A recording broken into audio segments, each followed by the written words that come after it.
Have you ever stopped to wonder how the United States can print money out of thin air without facing the consequences? We are $34 trillion in debt. We ran a deficit of $1.7 trillion last year alone. If any other country on earth tried to run their economy like this, their currency would collapse overnight. Hyperinflation would tear their society apart. But here in America, the stock market hits all-time highs. We import everything we want. The party keeps going. Why? Is it magic? Is it luck? No, it is a mechanism. For the last 50 years, you've been told that American power comes from our aircraft carriers or from the innovation of Silicon Valley. They are lying to you. The true source of American dominance, the only reason the dollar in your pocket has any value at all, is a secret agreement signed in the middle of a desert in 1974. A deal that turned the US dollar into the oxygen of the global economy. But in June 2024, the silence broke. Reports started circulating that a 50-year-old contract had finally expired. The mainstream media dismissed it. They called it fake news. They debated the technicalities of the paperwork, but while everyone was distracted by the headlines, they missed the reality on the ground. The deal is breaking, and when it finally snaps, the infinite money glitch that has sustained the American way of life for half a century will disappear. This is the story of the petrodollar, how it was built, how it was weaponized, and why the gun is now pointing directly at us. To understand why this system is dying, you first have to understand why it was born. The year is 1971, and the United States is not the untouchable superpower you think it is. It is a nation in freefall. For decades, the global financial system was simple. The dollar was king because the dollar was gold. Under the Bretton Woods Agreement, any nation could take a $20 bill to the U.S. Treasury and trade it for an ounce of actual yellow metal. But America had a spending problem. Between the Vietnam War and the massive welfare programs of the Great Society, Washington was printing far more paper money than it had gold in the vault. The world noticed. France began sending battleships, literal warships, across the Atlantic to demand their gold back before the vault ran dry. President Nixon had a choice: admit the United States was bankrupt or change the rules of the game. On August 15th, 1971, he changed the rules. He went on television and temporarily suspended the geopolitical convertibility of the dollar into gold. That temporary measure became permanent. In an instant, the dollar became a fiat currency. It was backed by nothing but promises. The reaction was catastrophic. The stock market crashed. Inflation soared into the double digits. The dollar lost 1/3 of its purchasing power globally. By 1973, the situation turned from bad to nightmare. OPEC, seeing the dollar losing value, quadrupled the price of oil. For the first time in history, Americans were waiting in gas lines for hours, getting into fistfights just to fill their tanks. The American century looked like it was over. The country looked like a failing state. But inside the U.S. Treasury, officials realized a terrifying truth. A currency backed by nothing relies entirely on faith. And the world was losing faith in America. They needed a new anchor. They needed something physical, something tangible, something that every single country on earth needed to survive, regardless of their politics or ideology. Gold was the old anchor, but there was a new black gold that was even more essential to the modern world: oil. The logic was ruthless but brilliant. If the United States could force the world to buy oil using only US dollars, then every nation would be forced to hold US dollars forever. The demand for the dollar would be permanent. But to pull off this economic coup, Washington needed the cooperation of the kingdom that controlled the tap. They needed Saudi Arabia, and they couldn't just ask nicely. They had to make an offer the king couldn't refuse. It was July 1974. The heat in Washington was suffocating, but the geopolitical atmosphere was even hotter. In the dead of night, a diplomatic plane took off from Andrews Air Force Base. On board was not the president. It was not the Secretary of State. It was a man named William Simon, the newly appointed Secretary of the Treasury. Officially, the trip was labeled a diplomatic tour of the Middle East, a gesture of goodwill. But that was a lie. In reality, Simon was on a mission of desperation. He was carrying instructions directly from the Oval Office, and the directive was simple: do not come back empty-handed. The survival of the American economy depends on it. Simon landed in Jeddah from Saudi Arabia. He wasn't a diplomat. He was a bond trader from Wall Street. He was brash, he was arrogant, and he was exactly the kind of man needed to close the most difficult deal of the 20th century. The context was brutal. Just months earlier, the OPEC oil embargo had brought the Western world to its knees. The price of oil had quadrupled. The stock market had lost 40% of its value. America looked weak. Across the table sat the representatives of King Faisal. They held all the cards. They had the oil, they had the money, and they knew America was bleeding. But Simon had something the Saudis desperately needed. He had the full might of the United States military. The negotiations were tense. They lasted for days. But eventually, a secret covenant was struck. It was a deal that would never be fully published in any newspaper, but it would dictate the flow of money for the next 50 years. The terms were simple, yet revolutionary. On the American side, the United States guaranteed the absolute security of the House of Saud. No matter what happened in the volatile Middle East, coups, invasions, revolutions, the U.S. military would be there to keep the king on his throne. Furthermore, America agreed to sell Saudi Arabia its most advanced weaponry, turning the Desert Kingdom into a military fortress. In exchange, Saudi Arabia had to do two things.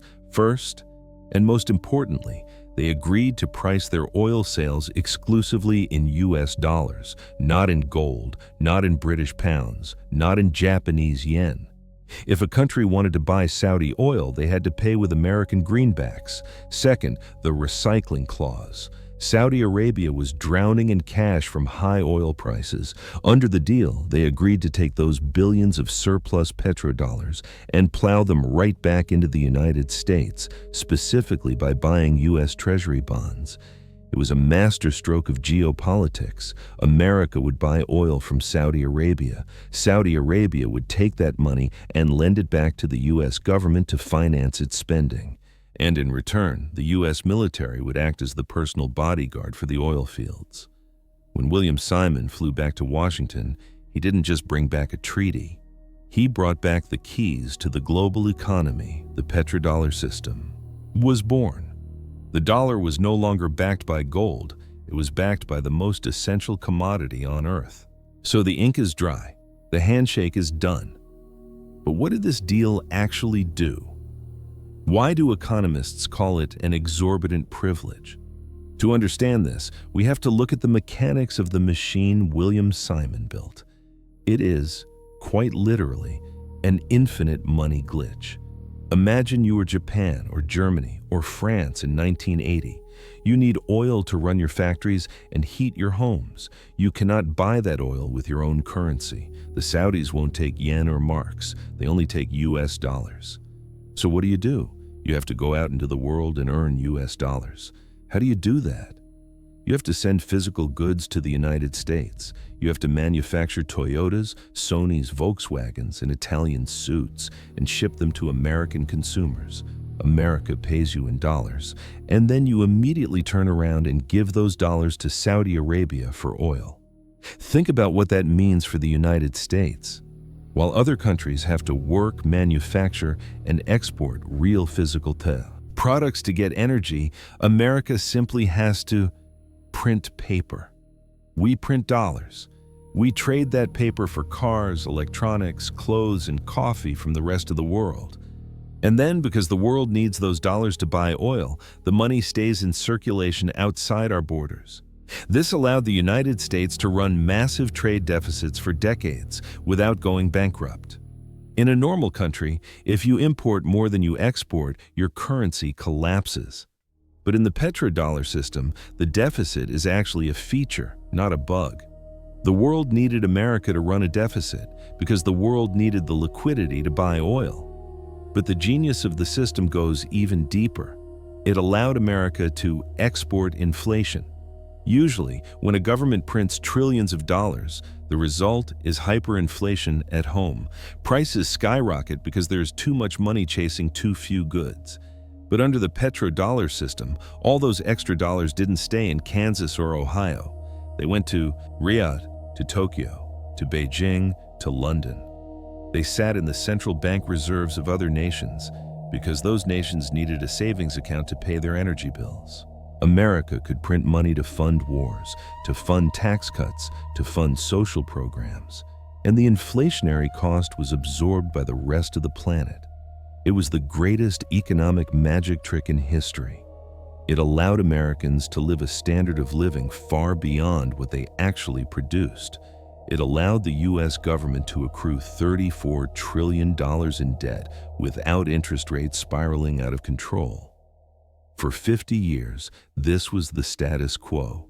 It felt like a law of nature. We believed we were rich because we were smart or hardworking. We were wrong. We were rich because we owned the casino. But every casino eventually runs out of luck, and the one thing that could destroy this perfect machine is if the world decided it didn't need dollars to buy oil anymore.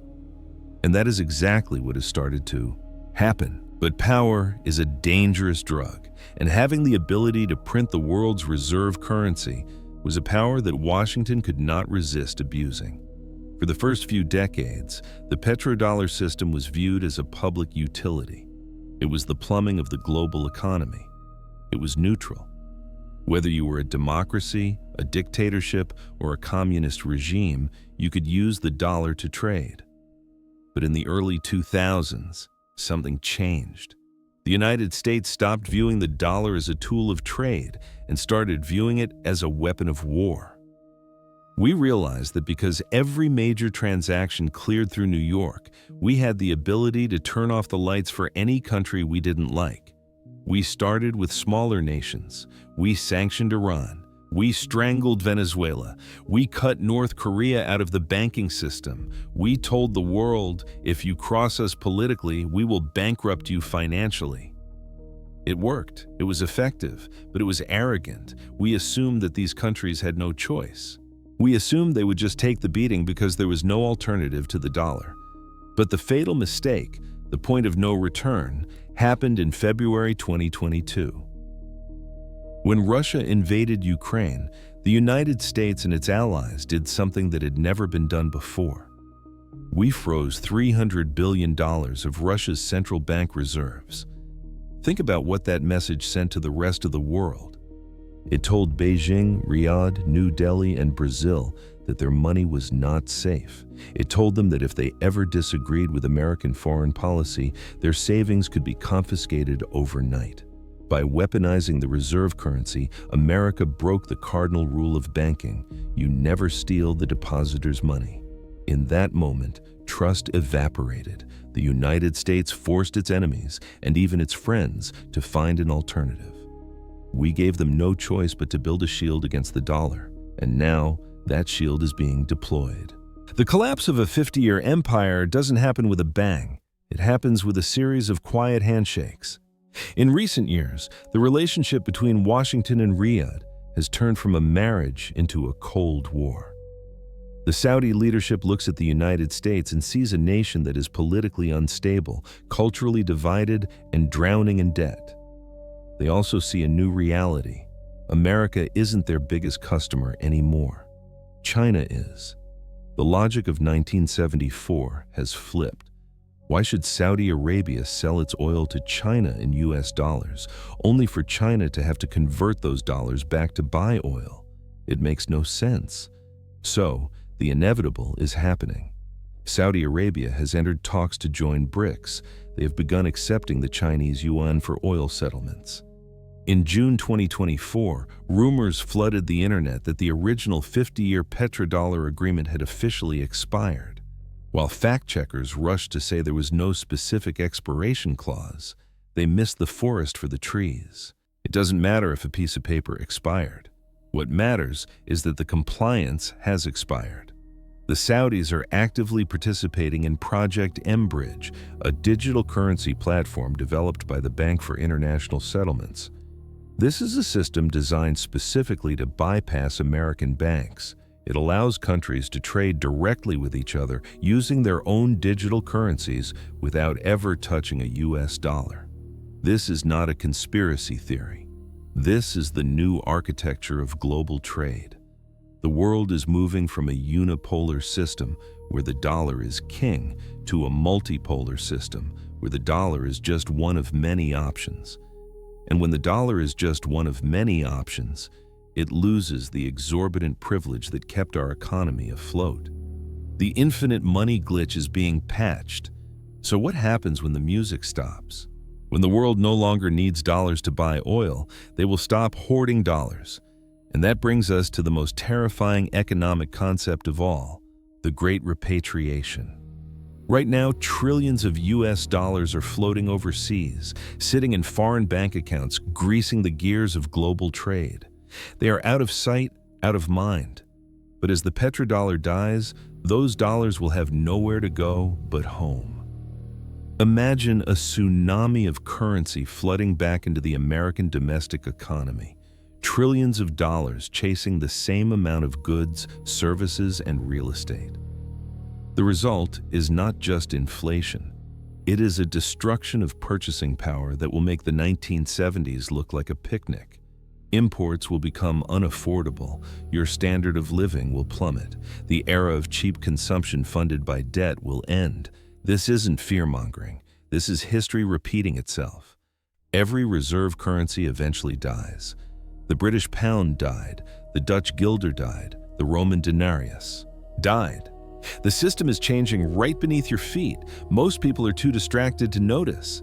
They will wake up one day and wonder where their lifestyle went. Don't be one of them. If you want to know how to prepare for this shift and where to put your money when the paper burns, make sure you are subscribed. The world is changing fast. I'll see you in the next one.